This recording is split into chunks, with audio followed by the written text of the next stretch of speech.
नमस्कार प्रेक्षकांनो, सर्वांना दसऱ्याच्या खूप खूप शुभेच्छा। तर प्रेक्षकांनो, आजच्या एपिसोडमध्ये इथे आता रागीने तिच्या गुंड माणसाला फोन करत असते, ज्याला तिने भूमीला मारण्याची सुपारी दिलेली आहे। त्या माणसाला फोन करत असते, पण फोन लागतच नसतो। तेव्हा रागिनी म्हणते, काय चाललं असेल तिकडे? त्या माणसाने मारलं असेल का भूमीला? भूमीचा काटा काढला असेल का? नाही नाही, मारलंच असेल।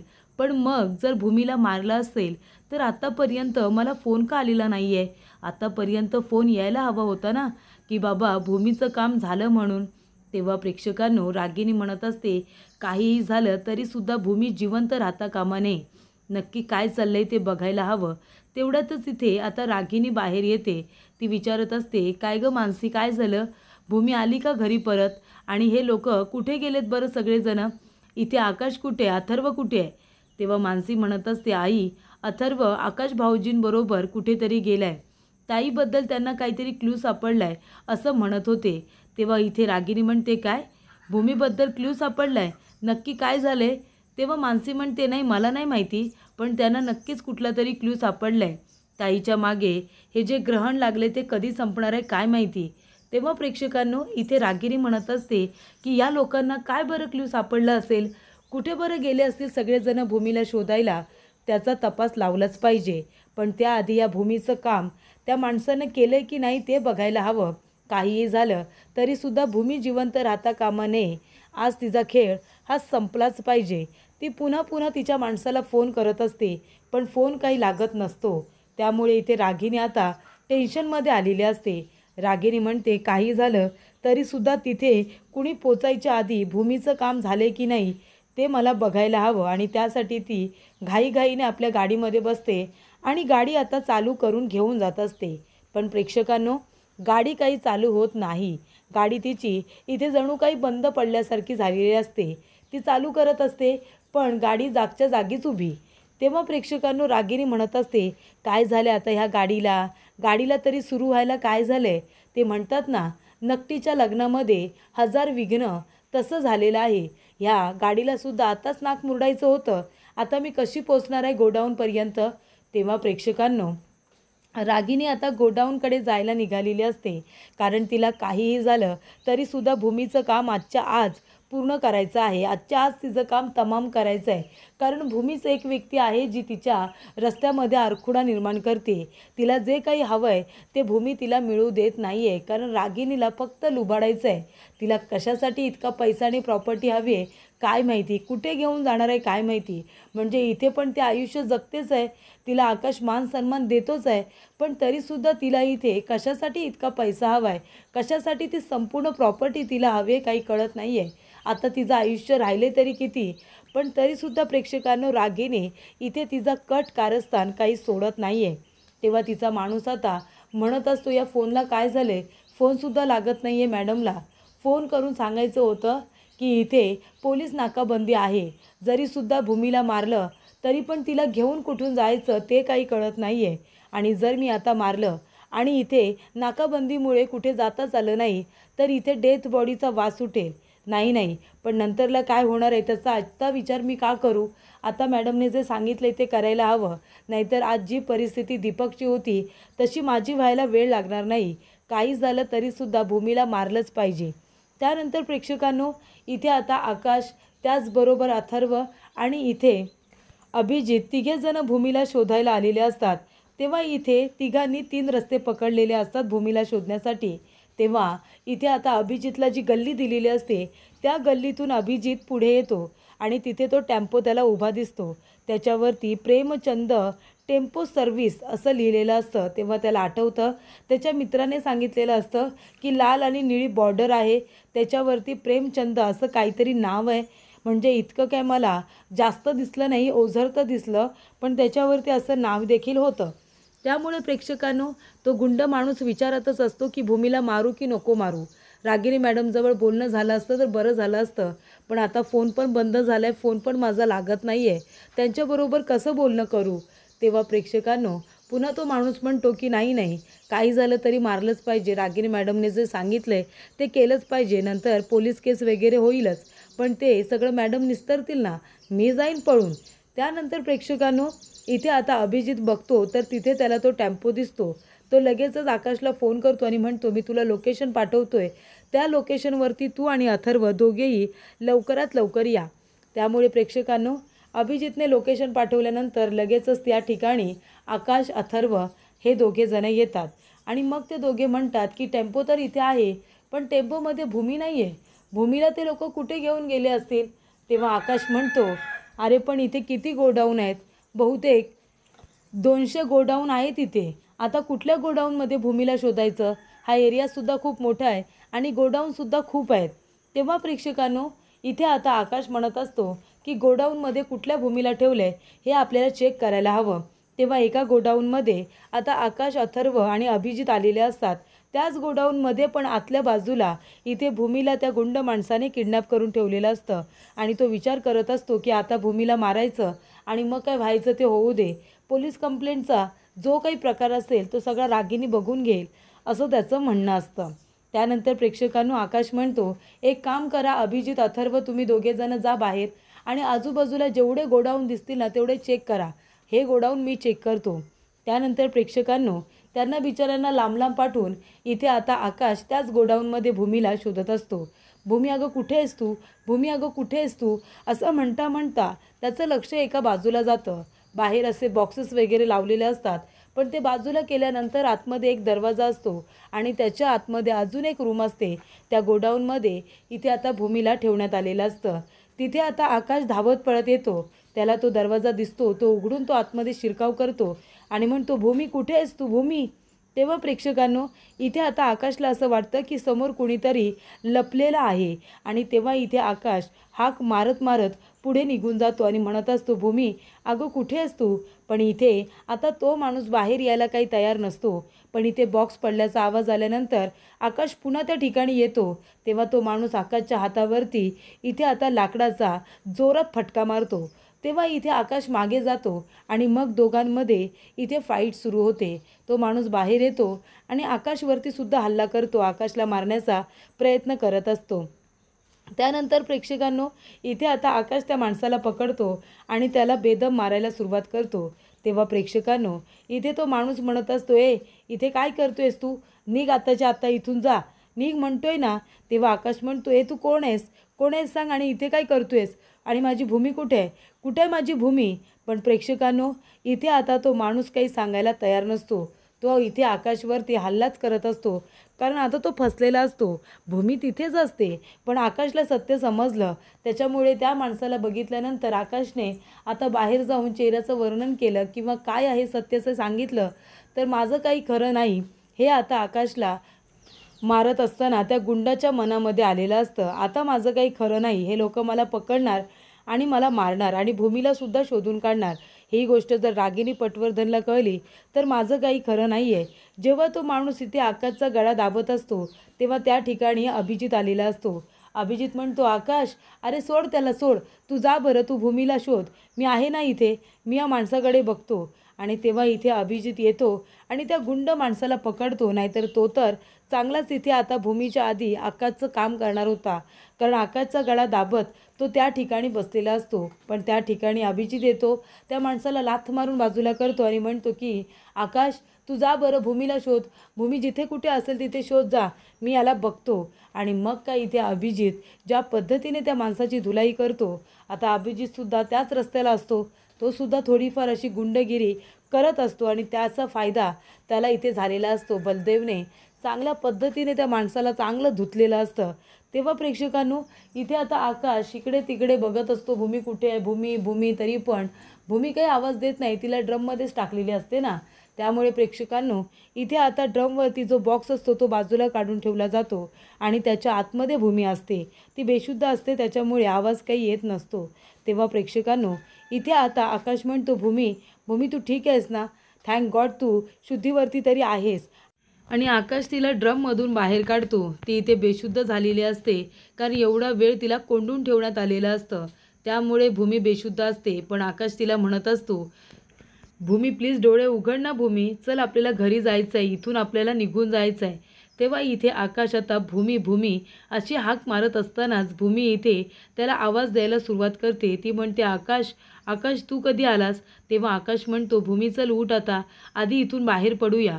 तेव्हा इथे आकाश तिचे जे दोन्ही हात बांधलेले असतात आधी तिचे हात सोडवतो. त्याच्यानंतरला तिला इथे ड्रममधून बाहेर काढण्यासाठी आधीच ड्रम आडवा करून ठेवलेला असतो आणि मग तो तिला बरोबर त्याच्यातून बाहेर काढत असतो. तेव्हा इथे रागिनी बघते आणि म्हणते, इथे ह्या भूमीला वाचवायला आकाशबरोबर हा अभिजित का आलाय? अभिजित तर अजिबात असा नाही आहे. हा जर अभिजित असता ना तर भूमीला वाचवायला मुळीच आला नसता, कारण मला माहिती होतं अभिजित भूमीचा किती राग करतो ते. त्यानंतर प्रेक्षकांनो, इकडे आता भूमीला आकाशने वाचवलेलं असतं. भूमी इथे आता म्हणत असते, आकाश तुम्ही इथे कसे काय आलात? तेवढ्यातच भूमीचं लक्ष जातं. तो गुंड माणूस अभिजितचा गळा दाबत असतो. तेव्हा भूमी म्हणत असते, आकाश. तेवढ्यातच आकाश जातो आणि आता त्या माणसाला लांब करण्याचा प्रयत्न करत असतो. तेव्हा प्रेक्षकांनो, इथे आता रागिनीला आठवतं. रागिनीने बऱ्याच वेळा भूमीवरती हल्ला करण्याचा प्रयत्न केलेला असतो, पण इथे रागिनीचा आता काळ आलेला असतो. रागिनीचे दिवस भरलेले असतात. आत्तापर्यंत रागिनीने जी काही कारस्थानं केली आहेत ना प्रेक्षकांनो, त्या सगळ्याचा आता बदला घेण्यासाठी नियतीने त्या लोकांना इथे बोलवलेलं आहे, ज्यांनी रागिनीमुळे खूप काही सहन केलेलं आहे. हातचं सगळं घालून ते लोक उद्ध्वस्त झालेले आहेत. त्यातलाच एक म्हणजे नर्सचा नवरा. नर्सचा नवरा आता इथे आलेला असतो. त्याच्या अंगावरती इथे आता खूपच जास्त कोडे उठलेले असतात. त्यानंतर प्रेक्षकांनो, त्याच्या अंगावरती कसली तरी ॲलर्जी उठलेली असते. तेव्हा तो म्हणत असतो की रागिनी पटवर्धन, तुम्ही आम्हाला खूप त्रास दिलात ना, आमचा फायदा करून घेतलात, पण आमचं आयुष्य मात्र उद्ध्वस्त केलं. तुमच्याकडे पैसे काय मागितले थोडेसे इथून निघून जायला, तर तुम्हाला साधे पैसेसुद्धा देता आले नाही. फक्त आमचा फायदा करून घेतलात आणि त्यानंतरला आम्हालाच मारण्याचा प्रयत्न केलात.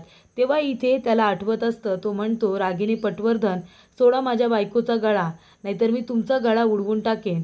आम्ही तुमची मदत केली आणि तुम्ही आमच्याच जीवावरती उठलात. सोडा म्हणतो ना माझ्या बायकोला. तेव्हा प्रेक्षकांनो, रागिनी म्हणत असते की अरे देवा, म्हणजे या भूमीला वाचवायला हा अभिजित आलाय. हा इथे काय करतोय तोतिया अभिजित? आणि जर हा अभिजित असता ना तर ह्या भूमीला वाचवायला तो मुळीच कधीच आला नसता. त्यानंतर प्रेक्षकांनो, इथे आता अभिजितमध्ये आणि त्या गुंड माणसांमध्ये हातापाई सुरूच असते. तेव्हा आकाश त्या दोघांना एकमेकांपासून बाजूला करण्याचा प्रयत्न करत असतो. त्यानंतर प्रेक्षकांनो, इकडे आता जो नर्सचा नवरा आलेला असतो अंगावरती वगैरे घेऊन, तो आता आतमध्ये घरामध्ये येतो, म्हणजे गेटमधून आतमध्ये येतो. कारण तो म्हणत असतो, भूमी मॅडम, अहो तुम्हाला फसवलं, तुम्हाला त्रास दिला म्हणून अंगावरती हे सगळं काही उठलेलं आहे. त्याची शिक्षा दिली देवाने मला, म्हणूनच आता बरं वाटत नव्हतं, म्हणून नागपूरमध्ये ह्या आजारावरती ट्रीटमेंट करत होतो, म्हणून येता आलं नाही. पण आता माझ्याकडे दिवस खूप कमी उरलेत, मी काही जास्त जगणार नाही आहे. म्हणून त्याआधी मला रागिनीचं संपूर्ण कारस्थान तुम्हाला सांगायचं आहे. माझ्यामुळे, माझ्या बायकोमुळे तुम्हाला आणि तुमच्या कुटुंबाला खूपच जास्त इथे सहन करावं लागलं, सफर करावं लागलं. मी तुमच्या लहान मुलीला गायब करण्यामध्ये त्यांची मदत केली, त्यासाठी मला माफ करा. पण आता मरायच्या आधी मला तुम्हाला सगळं काही सत्य सांगायचं आहे, असं आता नर्सचा नवरा म्हणत असतो. त्यानंतर प्रेक्षकांनो, इथे आता भूमीवरती होणारा वार अभिजितने आपल्या हातावरती झेललेला असतो. तो गुंड माणूस भूमीवरती वार करून जाणार, तेवढ्यातच तिथे अभिजितमध्ये येतो आणि तो वार तो स्वतः झेलतो. तेव्हा इथे त्या माणसाच्या मागे आता आकाश जात असतो. तेव्हा भूमी म्हणते, आकाश प्लीज थांब, लवकर इकडे ये. आणि इथे अभिजितला खूप जास्त लागल्यामुळे, त्याच्या हातावरती वार झाल्यामुळे भूमी आता टेन्शनमध्ये आलेली असते. त्याचबरोबर प्रेक्षकांनो, रागिनी आता घरी येते आणि मानसीला विचारत असते, काय गं मानसी, काय झालं? अथर्वचा, आकाशचा काही फोन वगैरे आला होता का? म्हणजे ते सगळेजण भूमीला शोधायला गेले होते ना, म्हणून विचारते. तेव्हा इथे आता मानसी म्हणते, हो अथर्वचा फोन आला होता. ताईला त्या गुंडांच्या तावडीमधून त्या तिघांनी सुद्धा वाचवलंय. पण तुम्ही कुठे गेला होता ताई? तेव्हा इथे रागिनी म्हणते, अगं मी कुठे जाणार, मी पोलीस स्टेशनला गेले होते. त्या पोलीस स्टेशनमध्ये माझ्या ओळखीचे काही लोक आहेत ना, त्यांनाच भेटायला गेले होते. त्यांना सांगितलं की भूमीचा शोध घ्यायचा म्हणजे घ्यायचा. त्यानंतर प्रेक्षकांनो, इथे भूमी, आकाश, त्याचबरोबर अथर्व, अभिजित सगळेजण आता घरी आलेले असतात. तेव्हा अभिजितच्या हाताला खूपच जास्त लागलेलं असतं, पट्टी वगैरे केलेली असते. तेव्हा इथे मानसी म्हणत असते की हे काय, भाऊजींच्या हाताला काय लागलं एवढं. तेवढ्यातच प्रेक्षकांनो इथे आता पौर्णिमा येते.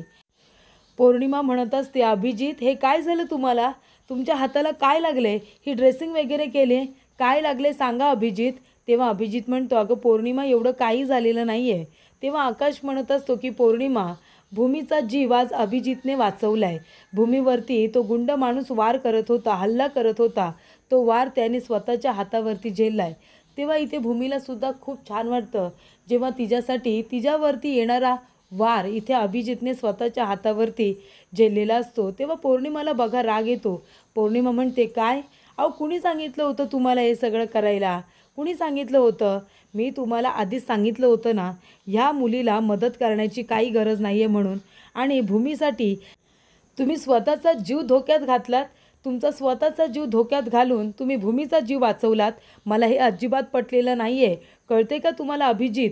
तेव्हा इथे अभिजित म्हणतो, अगं पौर्णिमा शांत हो जरा.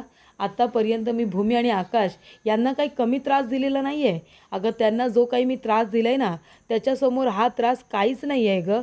उलट मला आता त्यांच्यासाठी जेवढं काही करता येईल ना, तेवढं करेनच मी. तेव्हा प्रेक्षकांनो पौर्णिमा म्हणते त्याची गरज नाही आहे. अभिजित म्हणतो, पौर्णिमा अगं गप्प बस. भूमीला जेवढा त्रास दिलाय ना, त्याच्यासमोर हा वार काहीच नाही आहे. तेव्हा इथे आता रागिनी म्हणत असते, एक मिनिट, हा आपला अभिजित नाही आहे, हा खोटारडा कुणीतरी तोतया आहे. हा आपला अभिजित असू शकत नाही, मला पूर्णपणे खात्री आहे. तेव्हा प्रेक्षकांनो इथे आता पौर्णिमा म्हणत असते, अहो तुम्ही आईंच्या बोलण्याकडे लक्ष देऊ नका. तेव्हा इथे अभिजित म्हणत असतो, कसं लक्ष देऊ नकोस, काय चाललंय हिचं मला कळत नाही. आई माझ्याबरोबर अशी का वागते. रागिनी म्हणते, थांब, मी आताच्या आता हे सिद्ध करते की तू माझा अभिजित नाही आहेस म्हणून. मी लगेचच आले. आणि ती आता तावारीने आपल्या रूममध्ये गेलेली असते. तेव्हा अभिजित म्हणतो, इथे तर आईचा विश्वासच बसत नाही आहे की मी अभिजित आहे म्हणून, तिला मी चुकीचाच वाटतोय. तेव्हा पौर्णिमा म्हणते, जाऊ दे, त्यांच्याकडे लक्ष देऊ नका, त्या काय विचार करतात आणि काय नाही, पण मी आहे ना, मी आहे ना तुमच्याबरोबर. मला माहिती आहे, पूर्णपणे खात्री आहे की तुम्हीच अभिजित आहात म्हणून माझा विश्वास आहे तुमच्यावरती. तेव्हा प्रेक्षकांनो रागिनी तिथे येते आणि म्हणते, चला आता इथे लाय डिटेक्टर टेस्ट करूया. तू खोटं बोलतोयस ना, हे लगेचच सिद्ध होईल. तेव्हा पौर्णिमा म्हणते, अजिबात नाही या, त्यांना इतका त्रास होतोय आणि तुम्ही त्याच्यामध्ये त्यांची लाय डिटेक्टर टेस्ट करताय. अहो तुम्हीच करा. तेव्हा इथे अभिजित म्हणतो, नाहीतर काय आई, अगं लाय डिटेक्टर टेस्ट आहे ना, ती तू कर. कारण तू नेमकी मला का मुलगा मानत नाही आहेस, का मुलगा स्वीकारत नाही आहेस ना, ते तरी सगळ्यांच्या समोर येईल. काय असं घडलं आहे की तू माझ्यावरती विश्वासच ठेवत नाही आहेस. मी इतके पुरावे दिले, इतकी माहिती सांगितली, तरीसुद्धा तुझं असंच म्हणणं आहे की मी अभिजित नाही आहे म्हणून. मग कोण आहे मी, सांग ना, मी कोण आहे. तेव्हा प्रेक्षकांनो इथे आता अभिजितने बाकीच्या सगळ्यांनी मिळून इथे रागिनीची बोलती आता बंद केलेली असते. अभिजित म्हणतो, आई अगं प्लीज प्लीज आता हा राग सोड. मीच आहे अभिजित, मीच आहे तुझा मुलगा आणि मी हे हवं तेवढ्या वेळा सिद्ध केलेलं आहे. तेव्हा इथे पौर्णिमा म्हणते, राहू दे ना, चला तुम्ही माझ्याबरोबर, चला तुम्ही बरोबर माझ्या आराम करा. यांच्याबरोबर बोलण्यात अजिबात वेळ वाया घालू नका. त्यानंतर प्रेक्षकांना पुढील भागामध्ये इथे आता अभिजित म्हणत असतो, आई तूच भूमीला मारण्यासाठी गुंड पाठवले होतेस ना, तूच भूमीला किडनॅप करायला सांगितलंस ना. मला सगळं काय माहिती आहे, कळलं ना, सगळं माहिती आहे मला. पण हे बघ, उद्या दसरा आहे, उद्या तुझ्यासाठीचा शेवटचा दिवस. त्या दिवशी मी आणि इथे भूमी दोघेही तुला एक्सपोज करणार आहोत, हे तुझ्या लक्षात आहे ना. तेव्हा प्रेक्षकांनो इथे आता रागिनी पूर्णपणे घाबरलेली असते. रागिनी म्हणत असते, अरे देवा, म्हणजे इथे आता माझं काही खरं नाहीच आहे. म्हणजे हे लोक माझ्यापर्यंत नक्कीच पोहोचत येणार, म्हणजे येणारच. तेव्हा इथे आता आकाश म्हणत असतो की आत्या सुधारली, पण अभिजितला माहिती आहे की ती नाही सुधारली. तेव्हा अभिजित तिला इथे विश करायला जातो, पण तिला तिच्याच भाषेमध्ये उत्तर देऊन तो परत आलेला असतो. त्यानंतर प्रेक्षकांनो इथे आता आकाश, जो की आत्तापर्यंत रागिनीची बाजू घेत होता, त्या आकाशचा गळा दाबून इथे आता रागिनी बघा त्याचा गळा कशा पद्धतीने दाबते आणि त्याला मारून टाकत असते. कारण प्रेक्षकांनो इथे आता भूमीला घरातून बाहेर काढायचं असेल तर आकाशला मारणं जरुरीचं आहे. एकदा का आकाश आणि त्याचं सपोर्ट सिस्टीम जर बाजूला झालं तर मग ह्या भूमीला कोण विचारणार आहे, कुणीही नाही. गर्दीमध्ये कुठे बाहेर निघून जाईल ना, ते कळणारसुद्धा नाही. असं इकडे रागिनी आता म्हणत असते तर इथे अभिजितने धमकी दिल्यानंतर इथे रागिनी अशी काही घाबरलेली असते की तिने टोकाचा निर्णय घेतलेला असतो आणि तो म्हणजे आपण इथे आता आकाशला संपवायचं. म्हणून ती आकाशच्या गळ्यामध्ये साडीचा आता पदर टाकते आणि त्याचाही गळा आवडायला सुरुवात करते, कारण कदाचित इथे आकाशला रागिनीचं हे भयानक सत्य समजलंही असेल.